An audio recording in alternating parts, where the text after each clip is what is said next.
Good evening, everybody. Brian Neubert here again from goldandblack.com, live in the old home office. I'm not in East Lansing, Michigan. I'm right here at my desk where I'm going to be for most Purdue road games this season. This is your wrap video following Purdue's 55-54 win at number 23 Michigan State. It is brought to you by our friends at the Purdue Union Club Hotel. Next time you plan a trip to campus, please keep in mind the Purdue Union Club Hotel. They're newly renovated, extremely luxurious, much more luxurious than the home work accommodations I have right here. So please keep them in mind, the Purdue Union Club Hotel. All right, on to business here.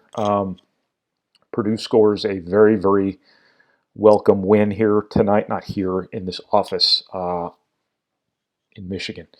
A very important win for Purdue, 55-54 over Michigan State. Purdue led for 69 seconds in this game.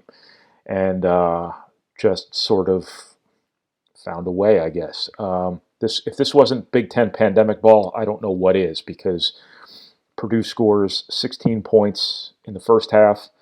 Michigan State shoots 22% in the second half. Obviously, quite a flip-flop between extremes there in terms of offensive futility. But give Purdue credit for obviously being the team that got done all the things they couldn't get done at Rutgers and Illinois, and then some. Purdue was good in the second half on defense, I think. I think Michigan State, kind of came unglued a little bit. I think they showed their inexperience. They're really struggling through some really, really up and down guard play. They're in much the same position Purdue was in last year, where Purdue had some really influential guards leave. Then some young guys stepped in. Some guys who hadn't necessarily been frontline players previously stepped in, and things were kind of all over the place. I think Michigan State's dealing with that right now, and the fact Michigan State doesn't have really a really noteworthy post presence, I think really has led to their inconsistency. But be that as it may, this is still a ranked team. This is still Michigan State at Michigan State. This is a hell of a win for Purdue. A hell of a job they did defensively, even if Michigan State was, actually kind of ironically, Michigan State seemed to turn into Purdue on the road playing at home, because the sort of stuff that really got to Michigan State in the second half was the sort of stuff that really has been afflicting Purdue at the most important times, these runs of turnovers, just ugly turnovers. And that's what really, undercut Michigan State here. That being said, Purdue did a good job defensively too. I don't want to take anything away from them. But the more important part of this, not the more important part, but as important, was Purdue found an offensive pulse. And it directly had to do with Trevion Williams. As I just wrote in the analysis that you've probably already read if you've gotten to this video module, this was something different from Trevion Williams. I don't know if this cements him as a great player yet. Purdue thinks he can be a great player. I still think he has a long way to go, but this was a glimpse of what, Purdue thinks he might be capable of, because he took this game over. Purdue was dead in the water. Purdue was belly up like a goldfish that's been sitting in the mire fish tank for way too long without getting pulled. That is horrible. Purdue was belly up here at halftime. They scored 16 points in the first half. They were done. Trevion Williams comes out in the second half and just literally puts them on his shoulders and delivers them to a victory. And against Michigan State, no less, at Michigan State, the most clutch performance I think I've ever seen, or the most impressive performance I've ever seen at Purdue by an individual, I think. I take this back now because Carson Edwards' NCAA tournament came after this, so I can't say this anymore. Prior to Carson Edwards in the NCAA tournament, the most impressive performance I'd seen by an individual at Purdue, in my frame of reference, in the modern era at least, was Caleb Swanigan at Michigan State that one year, where the fans were yelling at him, they're yelling cheesecake at him. Everybody hates him because he didn't go there. Didn't faze him one bit. He dominated that game. He kicked their ass from start to finish in that game, and then just walked out like it was all business for him. That was really impressive because of all the other undercurrents going on in that game. But this was Trevion Williams, not necessarily facing the same vitriol, the same hate. Hell, there's nobody at the game. But this was him doing what Caleb Swanigan did that night, where he just, again, to use as many bad cliches as I can, puts his team on his shoulders and escorts them to victory. I think I put the emphasis on the wrong syllable there. Escorts them to victory, not escorts. Anyway, it's late at night. This was just an unbelievable game for Trevion Williams. But one, Purdue doesn't win without typical Purdue stuff, going on here. This is what the sort of hustle and grit that Purdue, historically, prides itself on. This game doesn't get won probably if Zach Edey doesn't, fight for that offensive rebound and Mason Gillis doesn't fall on, or dive on that loose ball, forcing the tie-up. And none of that happens if Eric Hunter doesn't deny the inbound after Brandon Newman denies the first inbound. I mean, Purdue literally did everything right in the last 2 or 3 minutes of the game. And, to all the folks who, after the Miami game, said this kind of thing never happens for Purdue, this was the exact opposite of the Miami game.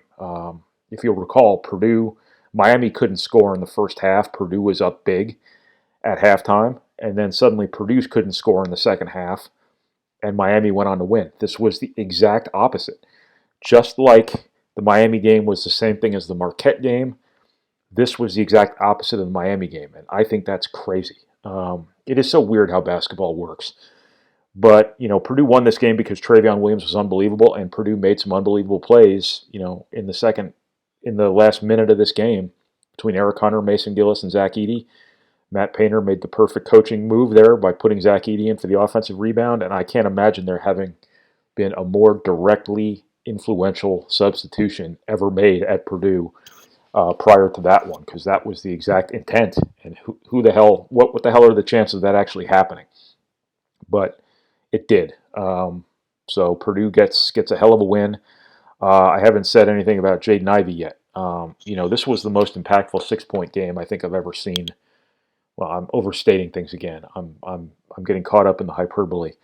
He had a very, very productive 6-point game. I think he really affected this game for the better. I said I didn't necessarily write it before the game, but I kind of felt like this is a game where Purdue really needed him to be good, because he's one of the few guys on Purdue's roster in its backcourt who can consistently go past people. And when Michigan State, lights you up on the perimeter the way Michigan State does, it really can take you out of some things. Purdue handled it a lot better against Ohio State this year. Purdue's handled it pretty well against Maryland. Purdue handled it much better against Illinois than they did last year, obviously. But Michigan State got to them there in the first half. They didn't execute their offense very well. They couldn't get the ball inside.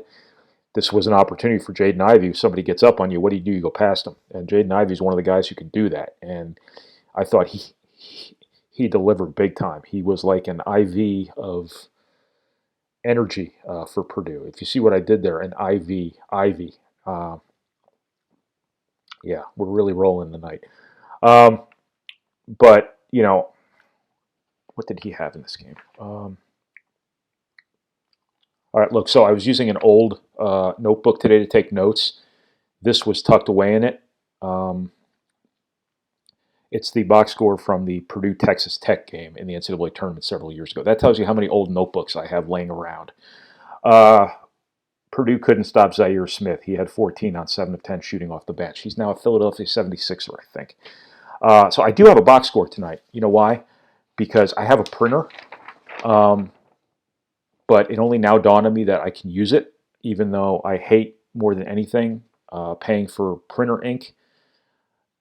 Other than maybe like dishwasher repair, and socks. There's nothing I hate spending money on more than printer ink.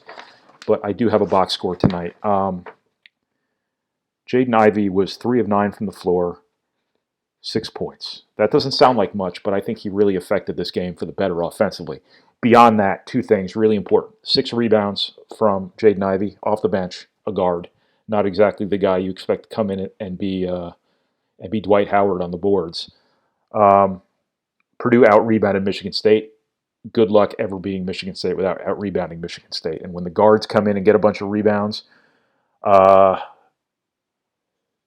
Hunter also had 6. That is huge, enormous. And Jaden Ivey contributing to that. What is that, 6 rebounds in 16 minutes. That's pretty good. Also, Jaden Ivey has not turned the ball over since he's come back from his injury. That's the Ohio State game. That's every Big Ten game plus the Notre Dame game Purdue has played. That is 7 games in a row that Jaden Ivey, the uber aggressive shot hunting freshman Purdue has, who Purdue has asked to be aggressive. They want him being aggressive. He has not turned the ball over in 7 straight games. That is remarkable to me, especially in the context of the fact that Purdue cannot afford turnovers. It's their slippery slope of all slippery slopes, and Jaden Ivey is navigating it beautifully. With that said, I'd probably just jinxed him. He'll commit like 9 at Indiana this week. If that happens, my bad. But anyway, just a really big win for Purdue. You know, the thing I said after Rutgers and Illinois was, I don't know if this team knows how to win yet. Teams kind of have to grow into that. And by no means am I sitting here saying Purdue played a perfect game. 55 points on the road isn't going to win you a lot of Big Ten games. It just isn't. 16 points in the first half is going to get you beat by 20 more than it's going to get you wins. A lot of this had to do with Michigan State. They're really dealing with some stuff here. This is not your prototypical Tom Izzo team. This is not your prototypical Michigan State team. This is still a good team. They are better than their Big Ten record. They showed that against Rutgers. They absolutely blitzed Rutgers, who's really good. They held them to, 45 points. They've really figured some things out defensively here. They just don't have enough offense right now. They don't have good enough guard play. They don't have an interior presence. But they are still Michigan State, and they still have good players, and they're just feeling their way around. And when you have a team in that situation and you have a chance to turn the screws on them, you want to do that. Purdue waited, 36 minutes to do it, but they finally ended up doing it. I thought that Purdue, when they got it within 1 and then missed 4 straight threes, I thought, history was repeating itself again, and then Purdue was going to have a chance and then do all the wrong things. I was very, very wrong on that. Purdue grew up tonight a little bit, I think, because you had an opportunity in the last minute to do everything right, to steal this game at the end. Again, you led for 69 seconds on the road against a storied program with good players and a team that's getting better, and you did it. And I think that's a huge step forward for this team. But like everything else, it's about building on success now, and going to Indiana and understanding that just because you won this game doesn't mean you were good enough to win this game, because by a lot of measures you weren't. So Purdue has to understand that even though it won, it still needs to be better than this. And if it does that on the road more often, they're gonna win some games. As I said, against Rutgers and Illinois, after Rutgers and Illinois, and even Iowa, they showed they can hang now. And if they just get better from it, they're going to, they're going to beat some people this year. They're going to be an NCAA tournament team if that happens. So that's what I got here. I went way too long on this. Too many stupid jokes. Too much late night loopiness on my part. So following Purdue's 55-54 win at number 23 Michigan State, this is Brian Neubert from goldenblack.com. Thank you for watching. Thank you for reading. Thank you for listening. And thank you for keeping in mind the Purdue Union Club Hotel for all of your accommodations-related needs when you visit Purdue's West Lafayette campus. Thanks, everybody. We'll talk to you again this week from Bloomington. Whether I'll be able to do the video there or not, I don't know. Every road venue is different, but hopefully you will see me in Assembly Hall for this video. So thanks, everybody.